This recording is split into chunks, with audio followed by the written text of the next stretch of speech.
Pet Life Radio. This is Pet Life Radio. Let's talk pets.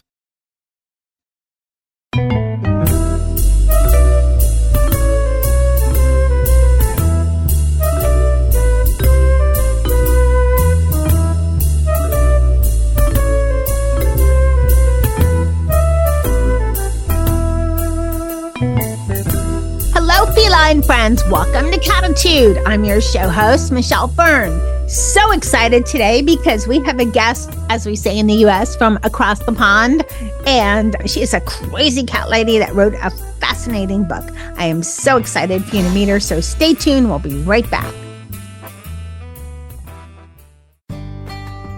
Pet Greens is proud to support Cattitude on Pet Life Radio. Our small family farm produces live organic cat grass, catnip, and soft chew treats packed with green nutrition to help your pets truly thrive inside. We're partnering with pioneer cat behavior expert and best-selling author Pam Johnson-Bennett to help indoor cats live their best lives with indoor enrichment tips for their parents. I'm very careful about the products that I choose because I have built a reputation over 4 decades where cat parents trust me and they know that when I recommend a brand or talk about a particular product, they know it came from my heart and I really believe it. I've done my research with Pet Greens. I love the products. I love the quality. And one of the things that I feel just stands out is the education that Pet Greens provides. They guide you every step of the way. It's a relationship. I know how much they love cats and how much they love cat welfare and cat health, and that's their motivation. For more information on the benefits of cat grass and catnip for your cat's indoor enrichment, visit petgreens.com. Let's Talk Pets on PetLifeRadio.com.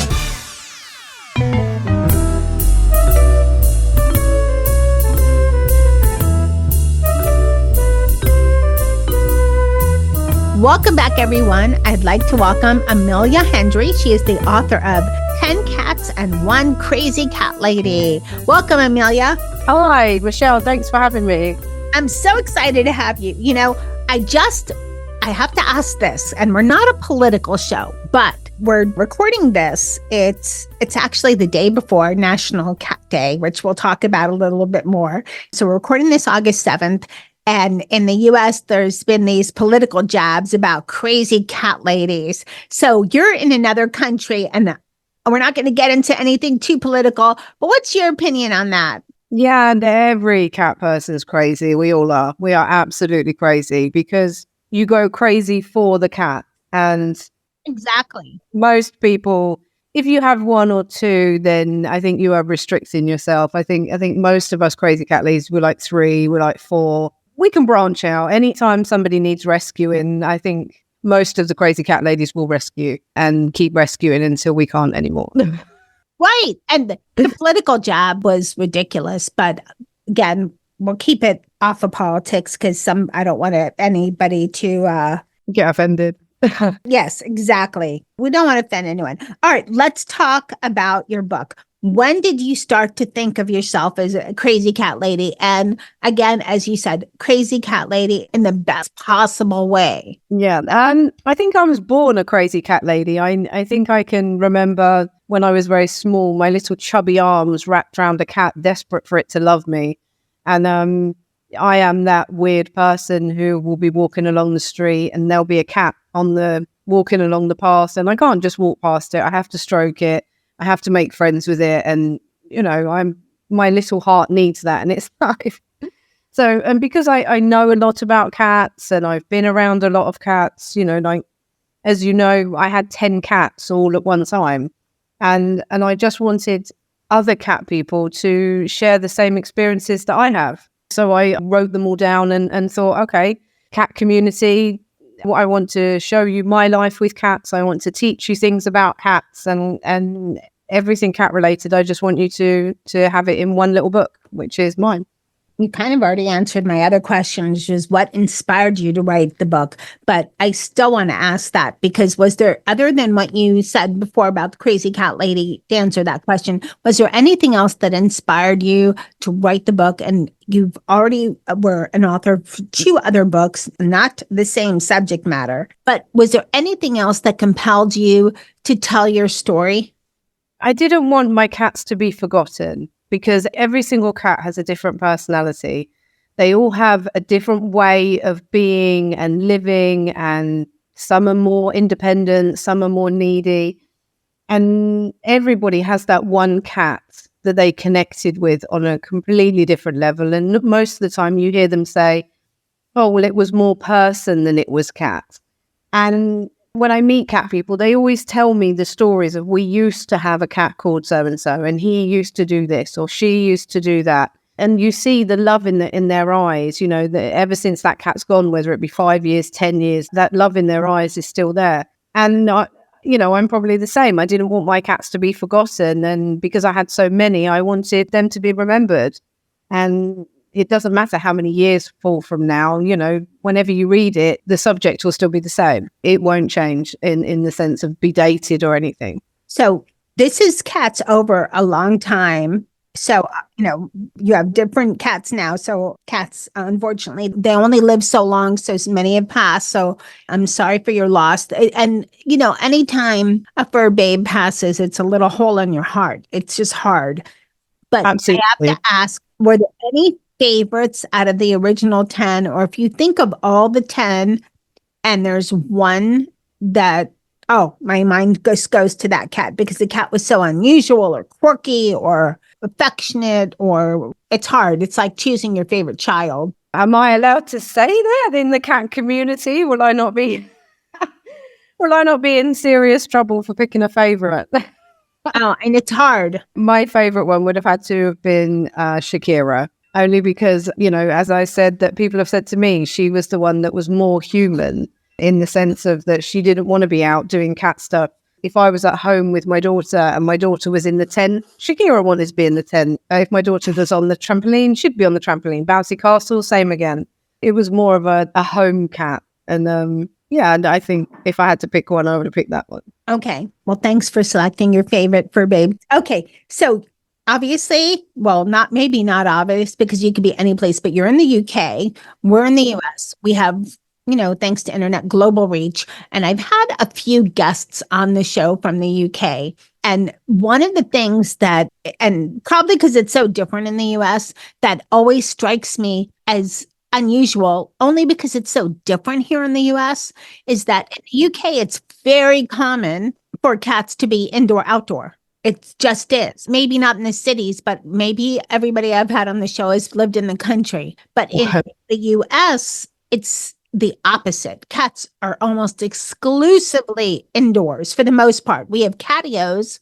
I live in a warm place, so it's my patio, which is the catio. But some people build separate little catios for their cats. And so the cats do go outside, but they're not going through. But to me, it's, oh my gosh, how can you bring your cat outdoors? And for you, it's probably, how can you not? So maybe you can explain that. Absolutely. Is it just pedigrees, or is it all cats in general that are just indoor? Oh, no, all. Like all of mine are rescues. Yeah, all indoor. All indoors. I did have 5 at one time, and 2 were like, feral community. One would have been okay indoors, but they were a couple. So they had, a house outside. They had they had the whole setup, but I couldn't bring them indoors because they were community. So other than community cats, anybody that has cats, almost all the time, they keep their cats indoors. In my neighborhood, there's one cat that roams around. I think there's 2 that roam around that have people. They have homes. One I thought was abandoned because when we fed them, and the other one that I saw him in a window, so I thought, oh, not. But everybody else with cats, they're indoors. So it's almost exclusively indoors. And it's not just, and my area gets quite warm, but in other areas of the country, I've talked to, I've had a lot of guests from Los Angeles, just all over, Midwest, North, all over the place. And all year long, the cats are indoors. Oh, okay. Yeah, no, as we're in the UK, gosh, the only people that I know that are indoor are pedigree cats that are full breed, like your Burmese, your Siamese, and only because they think that they shouldn't be outdoors. But a lot of everybody else that has, regular moggies and other cats like that, they're outdoor. And I don't know why. Like, my cats are outdoor because when I got them, either when I rescued or when I had them as kittens, I do this thing where, I keep them in for 3 months so they can get used to the smell in my house, so they, understand who we are. So they have the whole transition period where they settle in really well. And then 9 times out of 10, they scratch at the patio door to want to go out. And so, we open the door and they do it. But I have certain ones that will wander. I've got fields behind me. I live in the country. So I live in the countryside. So I've got fields all around me. So some of them, they'll only go to the edge of the field and sniff about. And then other ones, they just stay in the garden. So maybe I'm lucky with the ones that I've had, that they don't wander very far. Maybe. I think in the US, we're more concerned about, and I live in it's not city, but it's not the country at all. And I think there's a small most of the US, we're in rural areas. It's urban. It's not too many in the US or in the country of the population, So I think for those that maybe are living on farms and such, their cats are probably indoor, outdoor, and they're probably, mousers. But like in my area, I wouldn't want my cats outdoors. It's rare to spot an alligator in the waters, but there is that. There's raccoons, there's possums. That's probably why you're indoor, because we don't have that. We don't have alligators, we don't have possums, we don't have raccoons. Maybe that's it. I mean, alligators are rare. It's Florida. So, there is the small chance, but that is so rare. But I've seen outside my window with my 2 that were Sammy and Jethro that have since gone, but they've passed on, but Jethro disappeared. Sammy passed away. We never saw Jethro again. So I don't know what happened, but I looked outside my window, my window in the house, and seen Sammy and Jethro eating, a raccoon eating out of their bowl, and then a possum all together having dinner, So, oh my goodness. But if you don't have any creatures out there, we have foxes, but I've seen the foxes around the cat, not my own cat, other cats, and they haven't really been bothered. Nobody's really bothered anybody. Maybe that's it, because we have coyotes too. I forgot about that, and sometimes you see them even in urban areas and parking lots. Yeah, that's probably why then, because it's probably, if we had those not dangers, but, uncertainties, then, we'd probably keep them in as well, I think. That must be it. We must have more crazy wildlife here in the US. And of course, it changes where you're located. Interesting. Okay, we're going to take a short break and we will be right back.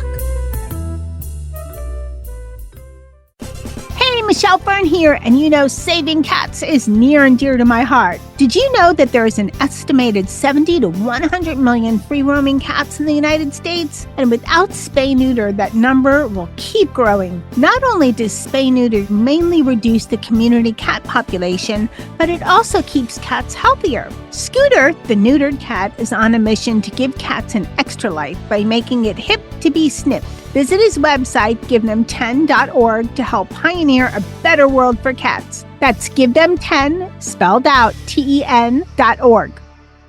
Ready for the biggest cat celebration in the world?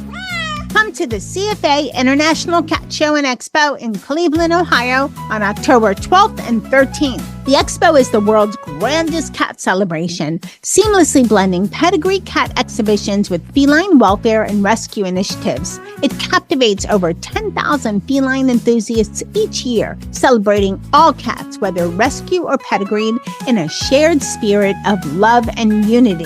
Dive into cat-themed activations and enlightening educational sessions. Marvel at 1,000 non-pedigree and pedigreed cats, adoptable felines, and explore over 100 cat-themed vendors. It's an event dedicated to honoring our beloved felines and their admirers. And guess what feline influencers are coming to meet and greet? YouTube cat video sensation Aaron's Animals, as well as Nathan the Cat Lady, Lambo, Leisha, Choopy, and many, many more.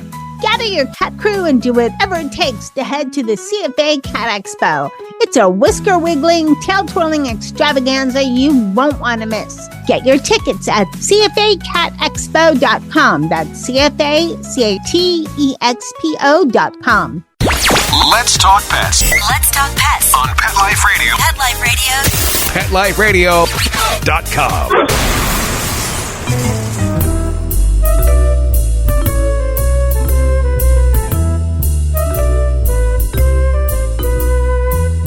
Welcome back, everyone. We're talking to Amelia Hendrey. She is the author of 10 Cats and One Crazy Cat Lady. Okay, so let's talk about a little bit more about your book. What are some of the messages you want to convey to readers? And some of your readers might be crazy cat people, ladies or lads, and some might be just, thinking about getting a cat. It wasn't really a message as such. It was sort of an educational journey I was going for, because I went to Amsterdam and went on a floating boat to meet cats. And there was a lady there who, this boat had been passed on to her. She'd been one of the volunteers, and she has a rehoming centre on a boat. And I went and met her. I went to a cat cafe in London. I went to Rome to see cat.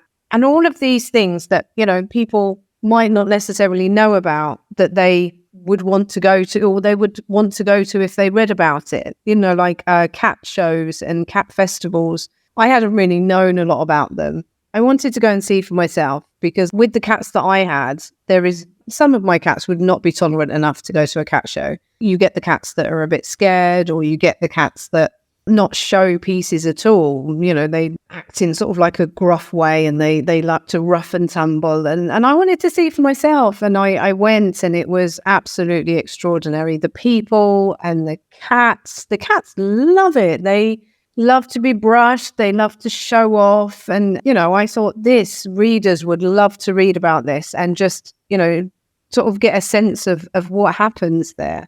The fact that I had a polydactyl cat as well, that's something that not many people know about. It's a cat with extra toes.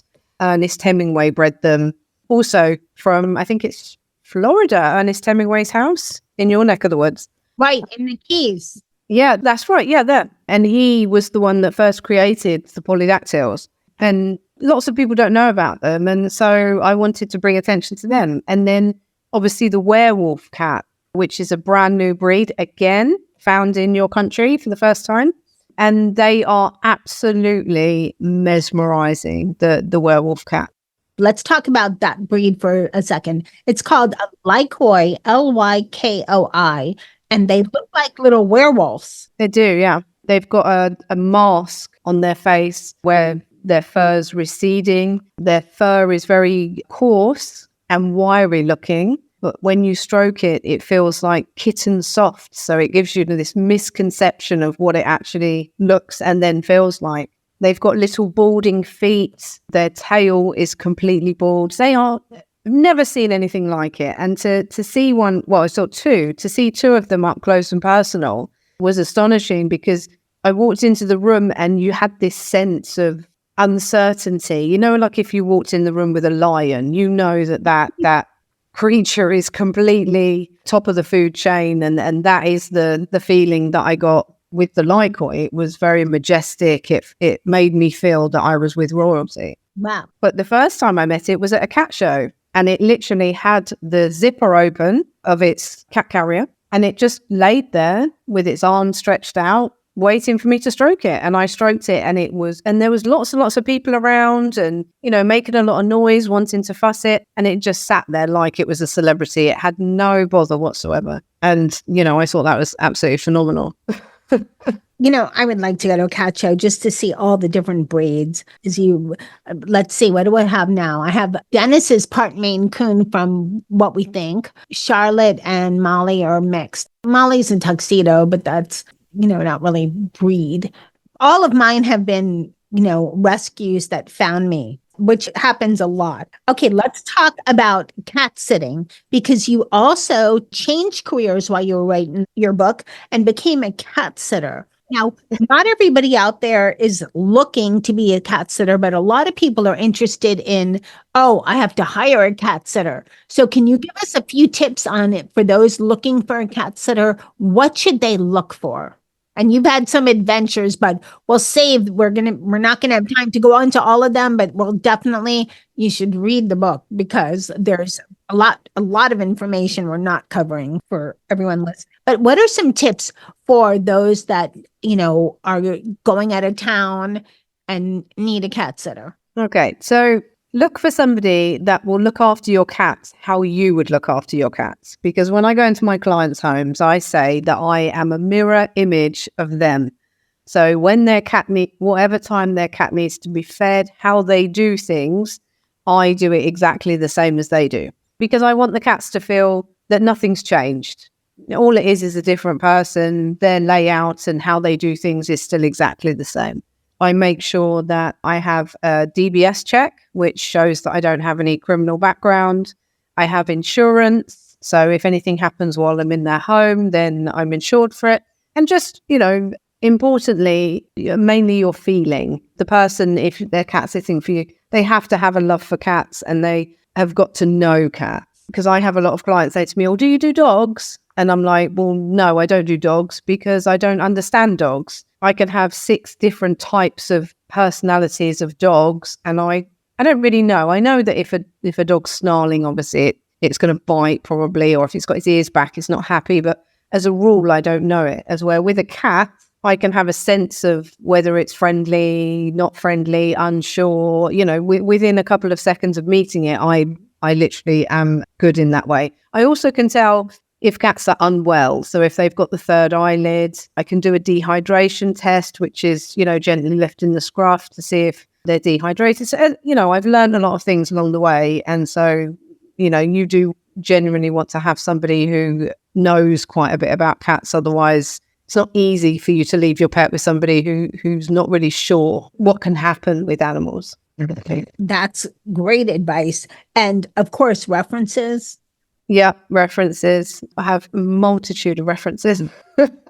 Right. And that's something people should look for too. Well, we have some time. Any quick tips on those that are looking to cat sit? Do your homework. Do your homework on cats. There's a brilliant book called The Cat Encyclopedia. It tells you all different cat breeds. It tells you about cat first aid, all different bits and pieces in there that will get you started. And mainly, when you look after cats, don't get in a cat's face. Let a cat come to you. Let a cat show you what it likes rather than you going all gunners blazing towards it. Yeah, you'll regret it because you'll be scratched. Yeah, yeah. You have to build a rapport with the cat. You can't have a cat scared of you, because if you need to deal with it in an emergency, then you can't help anyone in that situation. Okay, thank you for that great information. Here's another question, and I've gotten this asked a lot over the years. What do you suggest for those that are thinking about becoming, a cat lady or cat guy? They love cats. They have not adopted a cat before. Do it. Absolutely. And cats always need homes. A lot of people struggle because when you first get a cat, you expect it to know your rules, know your life, know everything about it. It takes time. When you first get a cat, you have to slowly introduce. A lot of the time they don't like fast movements. They like to find a safe space. Like we rehomed one just recently, Chloe, and I made her a little bed in the bedroom, and it was hidden in a little corner, and she found it and got in it. And for ages, I think, a month and a half, she was in that little bed in the corner, and if she ever got scared, she would run to that bed. And now she comes out and she lays on a different bed, and she lays in the spare room. So, they all take time to adapt to opening up, and some take longer more than others. So it just depends on what you get. And if you keep it as calm as possible and let the cat lead, then you should have no problem. I think you hit it on the head, because prior to Dennis was my first cat, and he's part Maine Coon. So they call Maine Coons the dog of cats. I had dogs before. So you have to be patient, which is not my strong suit. So, and with Dennis being a dog-like cat, I didn't have to be his patient. So I really learned about cats through Molly because she was a kitten, but as she grew up, I've learned, this is who she is. At first I thought, oh, she likes my spouse. She doesn't care for me. But now she'll come if I call her. I had to learn her, and I had to learn her habits. When she goes to put up her paw at a claw, that's her saying, hey, I need my time. It doesn't mean I don't like you, but this is how they defend themselves because they're the creatures they are. So you have to really be patient and understand who they are, what they want. And as you said in your book, some cats, Molly, you cannot pick up, not a lap cat. Maybe when she gets older, she's 7, almost 8. So maybe at some point in her old age, she'll be more willing, but she doesn't like it. Dennis, you could brush, you could tickle his stomach, you could do anything. I could cut his nails. Molly, forget about it. I would be clawed up. So they all have their little, idiosyncrasies, and you have to just be patient. And a lot of it is vision as well, because they can't talk. Exactly.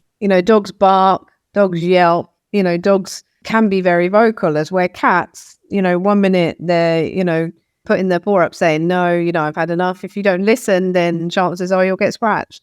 But the main point is that when you've got a cat's trust, then that's it. You're friends for life, I think. Very true. Very true. Definitely patience. Some cats are just going to be quirky and misunderstood, and that's how they are. That's Charlotte. That's my Charlotte cat. She was feral and adopted at 4 or 5 months. I don't know what happened before that, but she's just frightened and has issues. And with all the learning I've had from Cattitude and other research I've done, that's just how she is. I don't think anything will ever change. Ooh. Oh, but this is how she is. Okay, so you also are donating part of the proceeds of your book. Can you tell us about that? Yeah, so when I went to De Bozenboot, the floating cat sanctuary in Amsterdam, I met Judith, the lady who now currently runs it. And she explained that there was a lady before her that did it.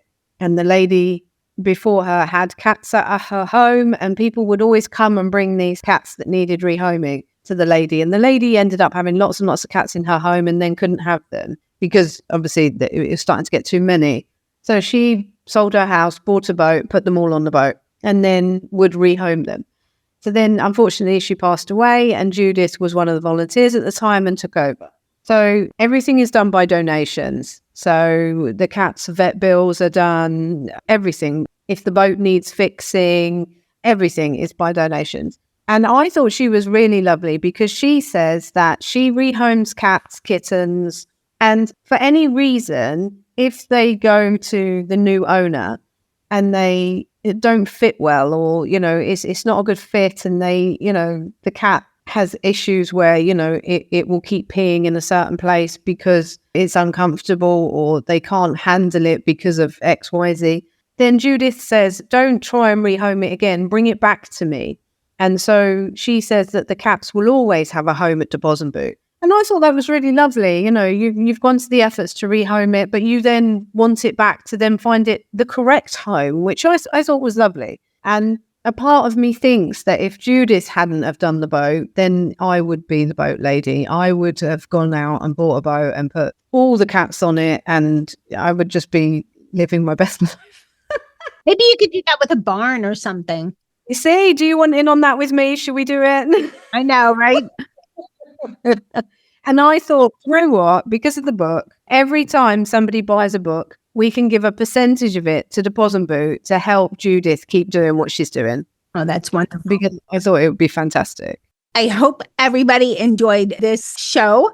And as coincident, I don't know, but we're recording this August 7th, and August 8th, 8/8 is International Cat Day. And Amelia, before you tell us where to buy the book, you have some personal ties to this day. I do. So tomorrow, 8th of August, International Cat Day, is my daughter Piper's 11th birthday. And I feel that because she was born on International Cat Day, it's a sign, and she must be part cat.